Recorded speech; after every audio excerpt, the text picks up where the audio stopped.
All right, ready to roll? 4 o'clock in the afternoon in Brighton.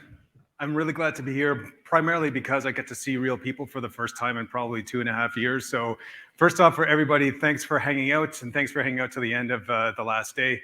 I know this isn't the most ideal time slot, but a lot of people are itching to get home as well. But it's been absolutely fantastic to see human beings here for the first time after being locked up in my home office for the last couple of years. You can tell by my accent, I'm not from here. I'm from Ottawa, Canada. My name's Nigel Franks, and I'm very honored to be here talking with everybody here about scaling studio. I'm with Snowden Studios in Ottawa. We're a outsourced engineering house. We basically have been doing development for the last 12 years. And since 2018, we've been a happy member of the Keywords family. So I'm going to talk a little bit about that. And some of the other studios I've had the opportunity to scale over the last couple of years, both in regular software development and game development. And I'd really like this to be a bit of a back and forth, right? So if you have questions, comments, anything that really comes up with any of the material that I'm going to be talking about here, please feel free to just jump out and raise a hand and let's have a conversation. Sound good? All right, rock and roll. So what are we going to talk about today? So I'll give you a little bit of that background of some of the studios I've had the opportunity to work with and what we've done. Also going to mention who this talk isn't for, because although I speak with an American accent, I'm a Canadian, I see things a little bit differently from all different sides. And if you're basically after about how to scale to make as much money in the smallest amount of time possible, this is not exactly the talk for you. Just going to be totally honest about that. And then we're going to talk about why you shouldn't do it, why you do need to do it, how you shouldn't do it, and how you should, based on some of my experience. Sound good? Great. A little bit of housekeeping. As everyone's asked us, please keep the phones on silent. I remembered to do that about 2 minutes ago with mine. And also, please remember to rate the session at the end. It's super important, because if I don't get a rating, I don't get to go home, and you're kind of stuck with me for the next little while. But I'm a storyteller. I like telling stories. My teams tell me I tell too many stories. They should get back to work. Do y'all remember The Far Side? You ever read the Far Side comic? It was really popular in the 1980s and 1990s. This was from 1990, and I remember the actual date that I read this in the newspaper. So that kind of gives you an idea of how long I've been doing this. Actually, in 1990, I was in the Army at that time. I read this, and I just laughed, and I thought, it's so right. This is well before I got into technology development or game development or anything like that. But basically, it's called Hopeful Parents. They're looking at their kid playing on a console, imagining these jobs that will possibly be there in 2005. And basically, they're idiots. That's what he's saying. That's what the cartoonist is saying. And funny thing about this is that when you zoom in and take a look at the salaries, in 2005, when I was running a game team for EA, those salaries are perfectly in line with what the salaries were for the people that I was working with. And that's what's really amazing about this business, is that 15 years before that, I had no idea I'd be working with Electronic Arts and that this would be the kind of payroll we'd have to be dealing with. The rest of the world still sees a good chunk of our industry the same way. Now, me personally, I make sure that this particular comic is on every desk that I've ever worked at, and I sort of point at that and sort of laugh and chuckle. So this, for me, is one of the things I love about the industry that we're working in and the things that we can do as we start to scale. So I'll go really briefly about some of the background, and we'll start getting into the meat of things. It's my favorite part. My studio says this is me, which is quite true. I started off, as I mentioned, doing some military stuff, marching up and down the square, and then I started jumping out of helicopters as an infantry soldier for a bit. Started my own software company after leaving the military as an infantry guy, and then flew back and forth between Ottawa and Vancouver, and I thought, this is so beautiful, I'm never going to leave. It's the most beautiful city in the world, and then I realized I couldn't afford to live there. So eventually, I was looking at this castle on the hill, and I thought maybe one day I'll be able to see inside. It'd be so fantastic. They actually make video games in there, and here I was making boring business software, big databases, and all that stuff. But we were able to scale the company, which was great. Not only did I get to see the inside, I got to work on the inside, so it was a tremendous honor to work with EA at that particular time. But then started working with some marketing with Zelda. I did a few titles with Next Level Games, and then with EA, as I mentioned. And then a few more. So I've had the opportunity to be a development director / project manager type of guy on various game projects since about 2000 or so, 2000, 2002. And I don't know about you, but I know this is the way for me. The first time I was working in a AAA game studio, I was just sitting there shaking, thinking, they've hired me as a producer because I've got project management experience and people management experience and scaling company experience. Holy crap, I better not screw this up, because this is just so amazing. And I was surrounded by people who love games as much as I do. And I couldn't find that anywhere else. I was just really surprised, and I'm eternally grateful that I've been working in games. But the best part was I was sitting there on the floor, and I'm a massive nerd. And at one point during one particular area of success that I had, I said, "Kapla." Now, at my previous companies, I expect people to say, "What a nerd, what an idiot." And of course, everybody on the floor, I started hearing one corner here, "Kapla, kapla, kapla." And I realized that we're all Star Trek nerds and Star Trek fans because everybody knows a couple of words in Klingon. So I thought, I have found my people. And on the inside, I was crying a little bit. So that was one studio. I'll tell you about how we ended up scaling that. And then what went on from there? Oh yeah, back to Ottawa for a bit, scaled another studio over there for a while. We did a couple of other titles over here. And then started making TV apps for about 6 years before coming into Snowden Studios. So this was kind of interesting. This was getting back into a company that was making an engine that was multi-platform, very similar to what we're doing today with Unity and Unreal and all the rest of this, but this one is an engine that was specific to making TV apps. And these are some of the ones that we did. TBS TNT, Tunix, I think, is pretty popular in the Nordics right now. Cartoon Network, Movies Anywhere, which morphed into Disney Plus, NFL, things like that. So we had the opportunity to make all these things. Oh yeah, we worked on Twitch, PS4 as well. But here I am now today at Snowden Studios, and pretty happy, and it's a fantastic place to be. But what does it all boil down to scaling? These are the 6 opportunities where over the last 20 years, 25 years or so, I've had the opportunity to work in scaling a company. So first one, and this really important, the most important part here is that smarts level, right? Because if you're doing it for the first time, there's so much data that you have to gather. There's so many things that are happening faster than you'll ever think. And this one was interesting. That was just me in a consultancy. I was happy to scale next level games from 12 to 50. EA with UI Labs with the TV apps from 30 to 200. We're talking scaling startups here, right? We're not talking grand scale to Chewy.com with 10,000 employees and a $50 billion valuation. My specialty is in smaller companies getting up to the level of 500 to 1,000 employees. Snowden Studios right now, from 2019, we've gone from 32 employees to 180. And that's less than a fifth of what the plan is. So we have some pretty big ambitions as to where that's going. But interesting thing about this is how little I knew going into all of this, right? So this is my first partnership in a software company, and my smarts level was well below 0. So you end up taking a look at all these things that you think you can do because you're going ahead on willpower or on conviction or how amazing your product is, and you end up getting blinders about the things that are really important in how to run a business. So we essentially burned through $7 billion US in venture capital, and that's $1996, right?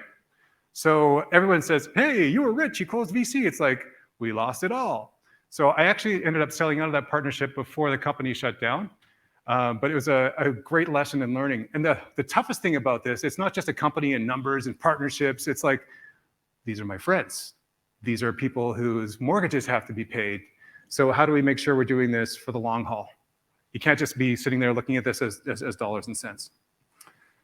Right, so had a small exit where I was basically coming out even with that one. Next level games, basically growing it from 12 to 50 and then eventually up to 120, 130 or so. I personally learned the value of what it's like when you've got a studio head who has an MBA. Now, I'm not sitting here and promoting like, go get an MBA. I'd wanted one for about 20 years, and I finally did get one, but I'll tell you about a couple of things about that as well. But the founder of Next Level Games was also good buddies with the founder of Black Box Games. I don't know if you're familiar with Black Box, but they became EA Black Box with a buyout for 19.2 million USD in 2001. And that company had been going for only 4 years. And the key thing that I learned from both of those gentlemen, who were both in the same MBA class of 1999, I think it was, at the University of British Columbia, was the value of, before you start, figure out where your war chest is coming from, or figure out how fast you're going to get that war chest, and you never freaking touch it until inflation hits, your currency gets a hit, maybe your company exits a trade union with somebody. I don't know, right? All these things can happen. So as long as you're focusing on making sure that there's a large enough war chest that's available for the company, that will allow you to survive and then move on to the area of scaling. So that was a really good lesson from both Doug Tronsgaard and Paul Tremblay, the founders of those two companies. I had the honor of working with both those fine gentlemen. And Doug just sold Next Level Games last year, a year and a half ago, to Nintendo, I believe it was. a little bit longer than he wanted to, because I think it was originally going to be a 6-year exit and ended up being 17 as they were doing some great games like Luigi's Mansion and stuff. EA, I ended up growing the Need for Speed team from about 45 to somewhere around 180.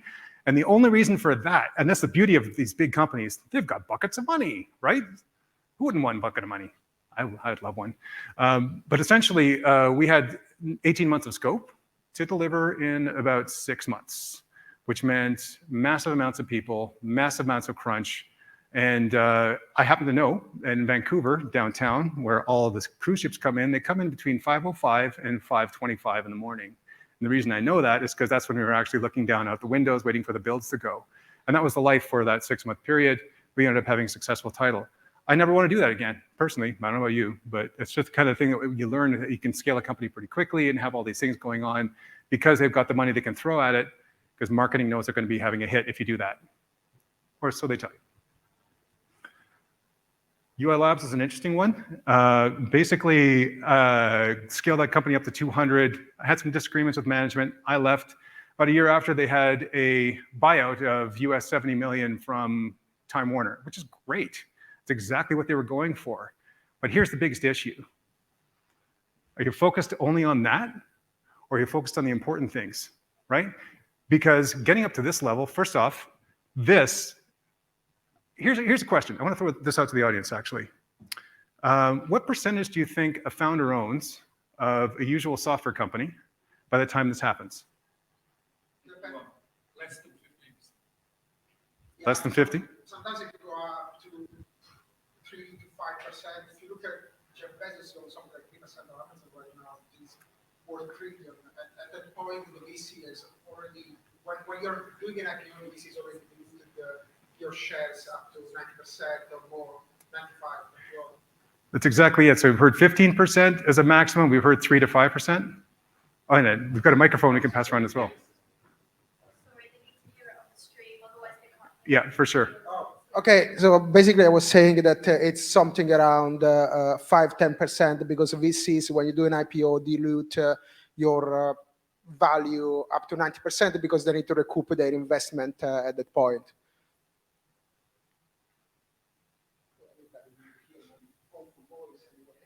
That's optimistic, right? The average IPO right now that's happening in Silicon Valley is 3 to 5%.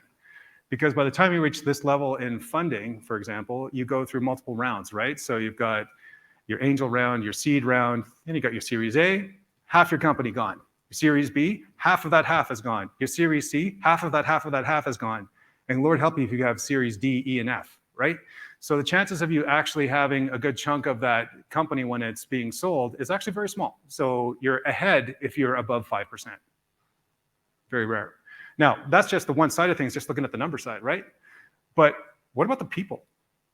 One of the craziest things that I heard when I was going through my MBA program and we were talking to people in Silicon Valley was, the first question, we were talking to a bunch of entrepreneurs and I asked the question, so how do you spread that out amongst all of your staff? Because they did all the work. You came up with the idea, but all these people were working to help build this up. And successful entrepreneur after successful entrepreneur, and I put that in quotes, answer the question with, oh, somebody always gets left behind. I just took it all. And for me, I mean, that's great for them. That's awesome. And I'm not judging them. Well, what am I saying? I'm totally judging them. And for me, it's more a matter of like, I would prefer that there's something spread out with all the people that are doing the work so that not everybody gets super wealthy, but everybody gets something, right? That's just my perspective. That's how Next Level Games was set up, so that you wouldn't have just one person walking away with all of it. There was basically a spread out of all those shares of all that buyout when that happened. Right, so that's that. And then last bit was Snowden Studios, and the smarts level was, because I had this mandate to help grow the studio, I came up with a great plan, and it was awesome. And then I got really scared of like, oh, fantastic, I've got this great plan, but how do you execute? So I decided to go back to school, and that's why I did the MBA side of things. Again, it's not self-aggrandizement. The whole point here was like, I knew what my limitations and my skill set were, what I could do and what I could not. And so I wanted to make sure we're helping to guarantee the plan as best as we can as we grow. But common threads throughout all of this. As I mentioned, force of will, pretty common. Another common thread would be lack of planning and expertise leads to huge risk. So a lot of people do this great planning, but don't have the expertise to execute. Planning is awesome. Actual execution side is the hard part. We'll talk about some tools for that. Lack of knowledge is also a huge risk. And then basically, all the assumptions you have about growth are usually pretty wrong, right? You've got these ideas where somebody has a huge buyout and they're going to get wealthy, or somebody's going to be raising an amount of capital. They could do all these things with that capital, and you've got a lot of limitations. It's kind of like leadership, right? The more senior we get in the industry, or when we're junior in the industry, we're thinking, one day when I'm up there, I'll make all the decisions. And once when you're in a senior management position, you realize like the amount of decisions you can make are limited based on all the other constraints that you have around you to try and make sure you've got a viable company, team, studio, everything that goes along with that. Competitors is good. One of the things that my early partners have taught me is that competition is bad. We need to be the only ones in this corner. It's like, no, actually, they keep you hungry. But one of the things that I found was really interesting with all my studies of these companies is that culture in and of itself plays as much of a role in the success as the actual financial acumen. The culture of a company, culture of taking a look at all the things that are important that keep people happy in the work that they're doing. And that's something that's hyper important to me, hyper important to us as managers of Snowden Studios. And we're focused on this, on that culture specifically, so that we're getting people's input on how we should be doing things better, and not just on the surface, like actually changing what we're doing in order to make sure that people are happy. Because if people leave, what studio do we have? Last thing I learned is that well, an MBA can help. It does have some side effects. So a couple of things: a full-time work plus full-time school for 3 years during a pandemic. That's me, and you can see my drawing skills before and after. But I wanted to talk about who this talk is not for. Does anybody recognize what this is? Maybe been given a couple of hints. I'll speak your guess out loud. So unless you want the microphone. Is it a Ouija board? It is not a Ouija board. No. No other guesses? I kind of gave a hint to this with my Star Trek nerdiness. This is a copy of the Ferengi Rules of Acquisition. I'm not sure if you know what that is, but there's one society inside of the Star Trek universe that is so focused on greed and making money that they made a list of rules. The first rule being, once you have their money, you never give it back. And so they're absolute, I wouldn't say nice people, but they're completely focused on greed and everything that goes along with that. And that's who this talk is not necessarily for, right? So these are some examples of the Ferengi Rules of Acquisition. So it's really possible for somebody to be focused on building a company, scaling a company, doing it just for the profit side of things. Well, profit's great. Profit's important. Without profit, we have no business. But I'm focusing more on different tools you can use to get there, as well as focusing on the culture that helps you get there at the same time. Sound good? All right. Rule 109 is my personal favorite one. Dignity and an empty sack are worth the sack. It's great. All right. So scaling specifically, why you shouldn't do it. Any hints as to why you shouldn't scale your company? Guesses? Can we have the microphone if you got it handy? The increasing cost of employees and the paperwork to increase your employees. Increasing cost of employees, if your profit goes up, what does it matter? True.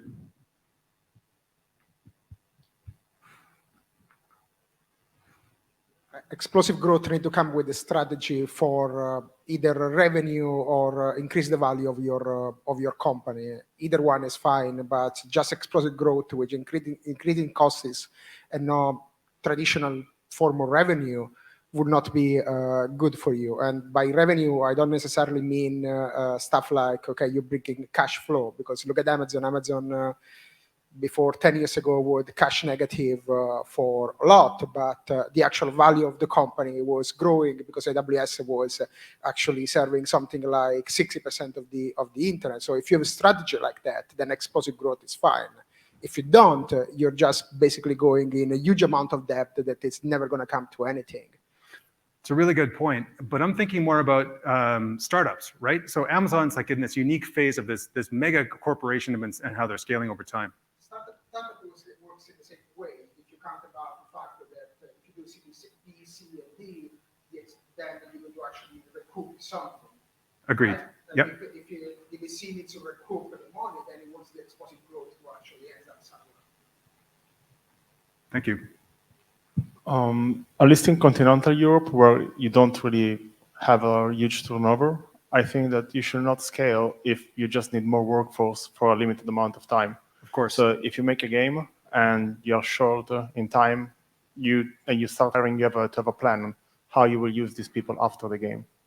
Agreed. That's why people hire outsourcers like us, right? So we can end up being an augmentation to those dev teams, and they don't have to worry about taking on people that then you have to get rid of or find other work for or whatever. So yeah. So got another one? Yeah, maybe it's not a good idea to scale if it maybe affect your corporate culture for the negative, in a negative way. That's kind of where I'm going with this. Yeah. Which is really good. All these are really great answers, by the way, and they're all very true, and I totally agree. The one interesting thing that we found, everything breaks. Absolutely everything breaks as your company starts to grow. We had a leadership summit, and I pulled out this magazine. I was talking to a couple of my coworkers, producers and tech leads. And I pointed out an article in here where a CEO of a new tech startup called SheerTex, basically she said that improving your company by 5% breaks everything all the time. A company like them, they're scaling by 100%. Everything's breaking all the time. I think the biggest surprise was afterwards when we had a wall of Post-it notes. The one that I had to pick off and look at was like somebody wrote down, Nigel still reads magazines. But it's true. So when you start scaling, all these things start breaking all the time. And all these things you don't expect will start breaking. Things that are really important that would just be like, I took care of this all the time. And now suddenly there's all these new issues that you didn't have to deal with before. And that's when you realize there's going to be a gap in expertise that you have to be dealing with. So at Snowden Studios, our strategy is growth. We want to grow. We want to become big in our local area for a couple of different reasons. And ego is not part of it, right? From our standpoint, it's like we're the only game in town. We've got 170, 180 people. Going from 32 to 180 is a pretty big jump. There hasn't been another studio making games in my region, Ottawa, Canada, the capital of a G8 country, G7 country. But everybody knows about Montreal and Toronto and Vancouver and all the other Canadian hotbeds of development. We'd love to be able to do that in Ottawa, where somebody else comes in. As soon as we're at our point in growth where we hit 500 people, for example, we know that's going to invite an Ubi or an EA or somebody to come in and open up a studio. And we think that's great because we love the industry. We want the industry to grow in our town. It's going to be competition for salaries and all these other things. That's great too. That helps us bring up our game. So we know that's coming, and that's part of our plan, right? So on top of that, the acquisition and joining the Keywords family helped to enable that growth for us. And that's, again, the whole raison d'etre for us having that purchase in 2018. So we thought we were pretty smart. We tried to be anyway, so we made this plan. I can't put the actual tasks here, but we basically lined it out with year 1 to year 5, the really super important stuff in year 1, and then year 2, 3, 4, 5. That's going to be great. And we started talking to everybody about it and saying, yay, we're going to be growing, we're going to be growing. And that's when stuff really started hitting the fan that we just were not expecting.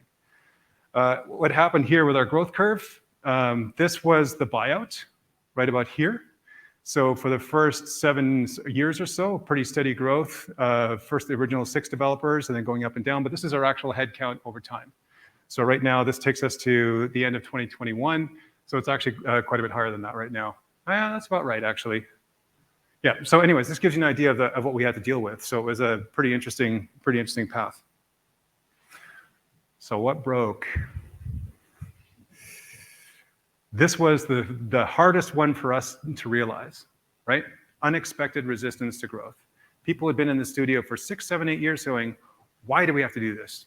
This is stupid.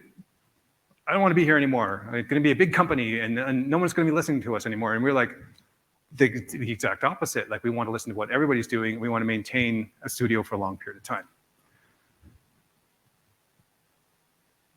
Our promotion process is the internal broke. We used to be like, wow, they're doing so great. They're now a senior. And now it's like, oh, okay, that doesn't scale. That doesn't work. Like we have to have different levels that are laid out and make sure that fits.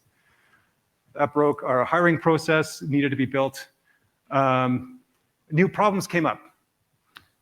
half the studio had no idea what DEI and ESG were, for diversity, equity, and inclusion, and environmental, social, and governance.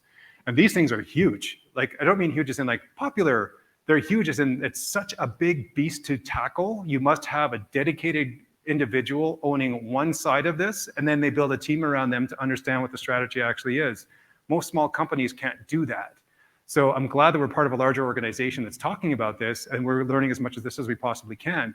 But you take a look at our industry, it's heavily skewed towards one gender, heavily skewed towards all these different demographics that don't give a fair representation of the whole population. We're trying to fix that. Right now, we're talking to people in secondary schools, high schools, and saying that there are all these opportunities, but we know that's 6, 7, 8 years after they finish high school and their post-secondary program to come to us before that makes a difference, but at least it's making some kind of difference. But we had no idea just how big this is. And now this is a competitive edge for companies that are actually focusing on these and saying, if you have a DEI program, I'm going to work for you as opposed to somebody else. Because I actually got this question a couple of times from a different series of producers that we're looking to hiring saying, I do actually have 2 offers on the table, but I want to know what your approach is to DEI. And I was like, I wish I could tell you. I wish I could give you an honest answer of, this is the 50 things we're doing right now, but it's just so big. Can you help us build it? And she said, sure, which is great, which is awesome. But at the same time, she's also recognizing that there's a lot of work that goes along with that. And same with ESG, environmental, social, and governance. It's a huge beast. So small companies have a lot of struggle with that, just as we did, and still struggling with it. Easily enough, as soon as you start scaling, your managers get overloaded pretty quickly. Difficult salary discussions, and after big raises and defining salary levels. We all know about the great resignation of the last year or so. Since the pandemic started hitting, people are moving right, left, and center. What's really interesting about this was that we ended up defining our salaries with, like, I don't know, 4 grades per major grade. So junior had 4 grades in it, intermediate developer had 4 grades in it, senior, et cetera. And so we defined those grades at the same time as we upped those grades by 20% for everybody's salary so we could maintain competitiveness. And so the next discussion with this is what I realized about working with a bunch of engineers that are all mathematicians, was like, well, if I take a look at this, I should have been at 1.3 if this moved up, if we had this scale before, but now I'm at a 1.2. You just got a 20% raise. It's like, well, why was I demoted from 1.3 to 1.2? It's like, it doesn't work that way. So we kind of screwed that up, and we have to go back and figure out how best we can communicate that, right? And then adjust things as necessary. But we were really surprised about that. And what else broke? The actual plan itself. I'm going to talk a little bit about the startup J-curve. So Howard Love is an entrepreneur in Silicon Valley. He's got about 15 of them so far, and he wrote a really good book called The Startup J-curve. This is the kind of thing that happens with every major plan. It's kind of funny how afterwards in project management school, somebody said, no, plan survives contact with the enemy. And I thought, man, I wish they would have told us that in infantry school. But what's interesting here is that he's got this method that he started using across the startups, where you have this amazing idea, and then you release out into the wild as fast as humanly possible, and then you basically start changing that idea based on what's happening. And this exactly has to happen with strategic plans as well. And that's why it's so applicable to what we're talking about with scaling companies. You have this great idea, this great plan, use these great tools, got this great vision, everyone's all behind it, and suddenly you start hitting the road with it. Everything changes. We have a pandemic. We've got all these things happening economically. We've got socioeconomic change happening over the world. You have a war happening in Ukraine. All these things happening all over the place that are changing the landscape because your costs go up. People want to move. People want to do different things. All these things change. So as long as you're aware of this, then you can start changing your plan. So we ended up doing exactly that, because right now we should be here, and we're back here going and making sure we're doing these things correctly first and retooling some of these things in our plan right now. Just to give you an idea. All righty. Resistance to innovation. Anybody heard of Salim Ismail? He wrote a really great book. And I've got a link to a YouTube video. I strongly recommend you watch it. I won't be running it here because it's 40 minutes long, but every minute is so good. Basically talks about these concepts of exponential organizations and what this is all about. Innovation and change, by the way, for any organization is super hard. And it's super hard not because people don't believe in it, but give you a great example.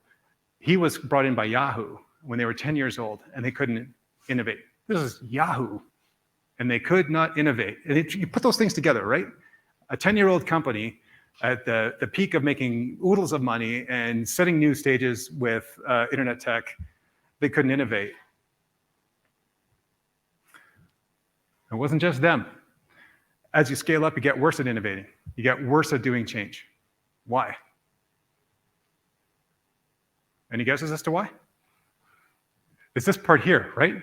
Resistance to change comes, basically starts acting like antibodies. And what happens in our bodies right now is a certain thing called homeostasis, right? Keeps us alive. It keeps us at a level where, our body temperature stays within a certain range, moisture levels stay within a certain range, energy levels, etc. Companies are no different. Yes? Is it because as a little organization grows, making any sort of change carries a bigger risk? The question was, is it as an organization grows, making any change carries a bigger risk? Is that the right? Is that what you said? Yeah. Partially, only partially. But here's the thing: a company is just like a body. People don't like change, right? They will attack it, just like antibodies do. They will attack that change because they want things the way that they are. Even though that coming into it, that's the whole goal, right? Now, this is a generalization. Every company is different. But as you start taking a look at innovations, the larger your organization grows, the harder it is to innovate, which is why Sully Ismail wrote this book based on all these things that he found. And basically, you have to start spinning out the major change because innovation gets attacked, and you have to isolate the innovation group. This is something that's really interesting the larger an organization gets. You take a look at any of the big tech companies right now, the really cool stuff that's coming out are like the little labs down below, their secret black box labs, or whatever they're calling them, right? So I've got a link to the video here. I think the presentation will be available online at some point. Please take a look at it. It'll be 40 minutes, really well spent, just to have a much better understanding of what happens when you start scaling and innovation. So, all these problems, don't scale. Just don't. Scaling sucks. Gotta stay away. I've heard all of these things. I've faced all of these things. Everything breaks. Everyone's going to hate you. It's like my life has changed because of all these plans. Everything's fine as it is, so don't do it. So I said the first thing I'm going to talk about is like why you shouldn't scale, and that's why you shouldn't. But in case it's not, this is why you need to do it. Number one, somebody is always coming after you. It doesn't matter what business you're in, someone is going to try and do it better. And when they do it better, they're going to go and grab your people. So you can have a sole consultancy, and that's fine. But when you've got a group of people coming together making a phenomenal game tech, phenomenal art, phenomenal whatever it happens to be that you're working on, motion capture, these cool things that we do as game makers, somebody's always got their sights set on you. So that's where you're going to want to scale and make sure that you've got something that's unique. The other thing is, like we've seen this right now with hyperinflation, stagflation. We either scale up or we end up losing money. And the other thing is employees need growth, right? Either they get it through your company, or what's the option, right? Why do people leave a company? Guesses? I know I left a bunch of companies, right? There are a couple of reasons, right? People usually don't leave a job, they leave a bad manager and a toxic culture, right? Or they can't grow for whatever reason, right? And the other thing is higher pay at the bottom list of this list, right? But these two will always trump that higher pay. I've taken hits in salary myself several times just because of these two. That sucks. That makes your entire life not worth living when you are going into work and you're dreading what you're doing, regardless of the large buckets of money they may or may not be giving you, right? So as long as you can maintain the same standard of living, but these things are driving you, then you'll end up leaving. And of course, that's the lifeblood of all of our companies, right? The other thing is basically now, why to scale, is that crisis is coming. Crisis is always coming in every business, right? The question is, how do you manage it? Do you manage it proactively ahead of time, or do you wait until something hits and now something you have to change? We basically had to go through all this at the beginning of the pandemic when we're all working from home, right? Crisis hits, suddenly we've got all this IT to be setting up at home, whether it's for one employee or 100 employees, and it was tough. The crisis curve is pretty interesting, right? So this is how crisis typically happens. We're usually up here at reactive change. The only problem is that all your performance right here, when you're at reactive change, starts going down this way. So if you're responding to a crisis here, your performance is terrible. But if you're anticipating it and getting ready for it, then your performance is better. It's just like basics right out of like some strategy textbook that I had. But what's really interesting about this is that basically the greater the need for that change, the harder it's going to be. So why you shouldn't do it? You get ugly spreadsheets like this that they give you an MBA school and they scare you away with 10-year cash flows. And what was really interesting about this is I was explaining this to the textbook financial modeling. It doesn't work well for game development because it's an inherently risky business, right? You've got all these great terms that are awesome: weighted average cost of capital, IRR, NPV, how all that works, and discount rate. They're not always fully relevant to how we operate because we don't have huge, big pieces of capital machinery that we're turning into making widgets. So I had a really funny time explaining how the revenue models work in the games business to my profs when I was going through school, and they didn't like it. So a couple things about this. You can do your financial modeling, but standard financial models don't work. Don't barrel ahead just on willpower and cult of personality. If you remember the movie Startup.com, if you haven't seen it, it's really worth watching. It's about a company that was basically run that way throughout the late 1990s or so, early 2000s. And of course, hearing your teams out about their concerns about the crisis curve that you're putting in place. So how to actually go about it. I love this one because it's like, oh, we can do it this way, and everybody have rad roaches for lunch, and everything's going to be great. So how many have heard this one? You go to a party, what do? You make video games? Oh, I got the greatest idea for a game ever. It's going to go like this, and we're going to get rich. And it was like, oh, great. Awesome. And I never want to discourage people, right? But it's the same thing with your strategic plan, right? So it's great. I've got this great plan for growth. I've got all these awesome things that have been done. We're going to grow to 1,000 people. We're going to be dominating the industry. But just like this great idea for a game, right? It's like, well, yeah, it's your idea, my idea. We're all going to get rich on it. So I have to ask the question, so have you made a GDD? Have you made a prototype? Have you actually done some of the work it actually takes to get that game? And I'm not trying to shoot somebody down. I'm trying to say, realistically, like, your idea is awesome, but unless you have these things, it's nothing. We can't do anything with it. So basically, the strategy for scaling is no different. Here's one tool called the Diamond E analysis, which basically goes through management preferences, capabilities, strategy, resources, and environment. And basically, you identify these things that are important to you, and not just these areas here. It's interesting to write them down. It's just a tool. It's a framework for thinking. It's the linkages between them that tell you where you have to start concentrating your time, right? So you can have this great management preferences for expansion, this great strategy for expansion, but if you don't have the capabilities, that weak link is the one you have to fix first before you can do any of it. So it's one of those frameworks that you can use. Hopefully my slides will be available and you can take a look at this and send me any questions you've got on how to implement that. Surprises we found, let's see. These are some of the issues that basically came up from our teams as we're going through growth and pulling them. And here's the thing is that strategy itself is the easy part. Making plans on paper, it's easy, right? Execution is where we all fail.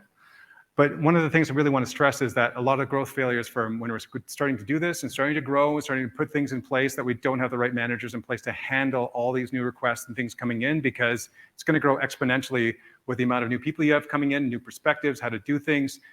You're going to need to have that management layer in place before you start doing this, so it's an investment. For example, in each of these particular areas, whether it's HR through project management to technical management, et cetera. So key element here is change management. It's a little bit of a science that you have to start taking a look at to be able to manage that change inside your company, or how you want to scale that if that's what you want to do.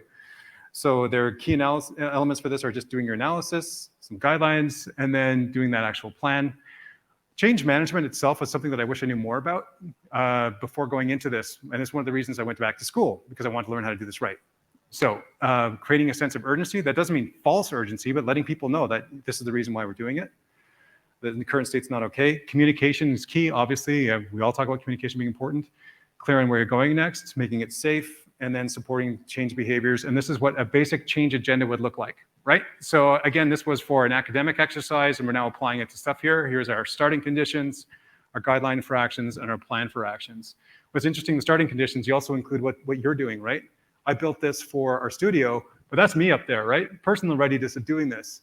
Trying to implement this plan while going to school, that's insane. It's very difficult to do. My fiance kept telling me I was insane, and she was right. So it's really good to basically put things into realistic form. So basically surveying your teams about whether or not they know the change. The 5-9 rule for communication, basically repeating it 5 times and then having them repeat it back 9 times for that understanding. And basically, if you're going to be communicating any change whatsoever, it's the direct people managers themselves that are the ones that are going to have to be the ones that are embracing that change, are going to be the key communicators, not you, not the upper management. It's the people management that are having the greatest exposure to the teams. So I'm going to burn through a couple things really quick. Focus on a couple of key pillars of making that strategy and successful growth. So strategy, culture, capabilities, information, and governance and financials, because I want to save a little bit of time for questions at the end. One thing is that culture side of things is the key thing for us, because for us, we say culture is just a fancy way of how we communicate, how we act. End of story. We were asked to define our values, a big list of 10 or 15 of them. Keywords has a list of 9, which is great. We ended up just having 1. And that's people first. So if anything that we're doing here goes against that, we don't do it, because we want to make sure that everybody's happy with the work they're doing. So key takeaways from all of this in scaling. It's hard. Execution's hard. The planning's the easy part. Focus on those tools. Measure against metrics that make sense for your studio, not what the industry says, not what anything else says, but for your studio. Create metrics that make sense. Retention, how happy people are, how much they want to work on cool, interesting projects with you, and how their careers are growing. That's the important stuff about scaling. The business side, it's actually easy. You've got all these templates you can use, right? It's that culture side that makes it really tough to do. So growth itself is creative destruction, and I'll end with a couple of different things. We still have 2 options here. Anybody recognize that? Him? It's my second favorite philosopher. Socrates, Plato. Aurelius. Marcus Aurelius is my favorite philosopher. It's not Socrates and Plato, that's Aristotle. But there we go.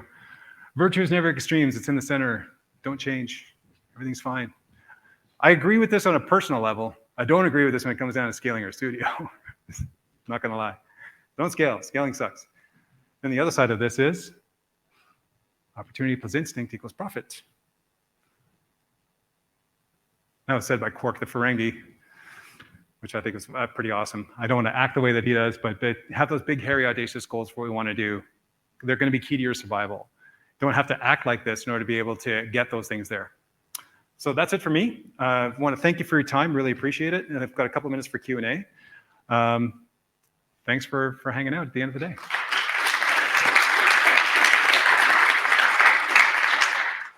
Oh, and I've got these references as well for all the places I refer to. So yeah. Hi, I'm sorry, I didn't actually catch your name because I walked in late. Oh, sorry, it's Nigel. Nigel, hi Nigel. Great talk. You didn't actually mention at what point scalability of your business is affected when you have external heavyweight investment come in. Because that seems to me at which point you dilute your shareholdings with investors, money comes into the ecosystem, the situation, and then scaling can significantly begin. What's the relationship like when you scale and you have new partners in the boardroom? The relationship between scaling and new partners really depends on the agenda of the partners, right? So some of the partners are interested more in the ability for you to develop a technology that's going to be increasing the value of your company in one way. Scaling, basically, if they want to do that, it's push as many units out as possible of what it is that you're making. So if you're making your own title, your own unique title, they're going to be enabling the growth of the sales of that title or the technology that goes along with that title. So that's where that effect is going to be. Thank you. Any other questions? I think we're down to our last minute. Thank you for the presentation. I'm part of a studio that was 7 people last year, and now we scaled to 50 over 1 year. And what happened is that scaling is actually feels quite easy, but as you say, is the culture the problem. Yeah. And we had to stop at 50 people because new people were asking things to new people, and we were losing the culture that was actually very inclusive and diverse. So actually, the big question I have myself is, how can I restart making a new wave of hirings, making sure that the problem doesn't happen again, because we need to scale faster than that? We have the same question, and basically we split into 2 houses. That's what our goal is going to be. So we'll have Snowed-in 1 and Snowed-in 2. And each of those are going to be treated as their own unique houses. That allows us to maintain the culture that way. It's difficult and challenging, but it is possible to do that so that each one has a unique identity led by the same original people, but these two unique houses are going to grow up on their own and have their own way of doing things to maintain that positive culture. I think that's it for time, folks. Thanks again. Really appreciate it.